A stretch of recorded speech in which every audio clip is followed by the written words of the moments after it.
Hi, Sally Foley-Lewis here, and I want to ask you a question. How would you like me to help you stay accountable to the tasks you said you'd do? Now, let me repeat that. How would you like me to help you stay accountable to the tasks you said you would do? Now, that question is a little bit of gold that I think a lot of managers could do with using a lot more often.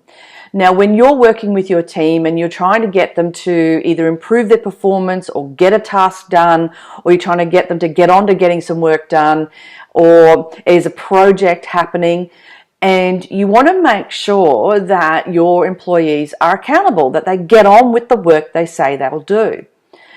Quite often we step into being a little bit directive, and that means that we tell them what to do and then we tell them when we want it by. And while that ticks things off in your mind, you know you've got that done, tick the box, move on to the next thing for yourself, what we've inadvertently done is taken ownership away from the employee. So when we spend time with our employees, not only helping them decide on the tasks that they would do, now let me repeat that, helping them decide on the tasks that they will do.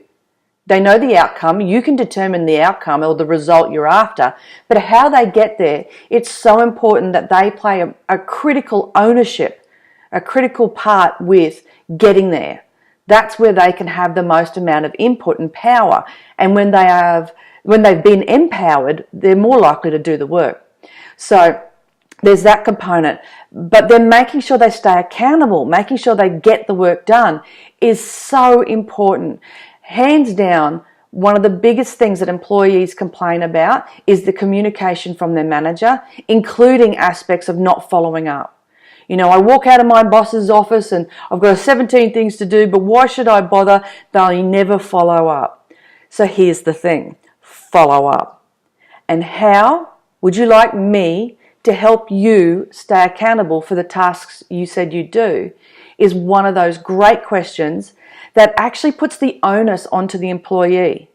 When you ask the employee how they want to be held accountable, then they get to tell you, oh, I need to probably meet with you once a week, or can you check with me next Thursday, or could we meet every Friday just for 5 minutes so that I know I'm on track, and then we can review each time. Get the employee to tell you. When they tell you how they want to be held accountable, that means that they're actually investing further into that project or that work that they've got to do. And it also means you don't have to think. It means they can tell you what they need and what's going to work for them. And you don't have to guess. You don't have to go trial and error. They tell you. So give it a go. How would you like me to help you stay accountable for the tasks you said you'd do? Let me know how you get on.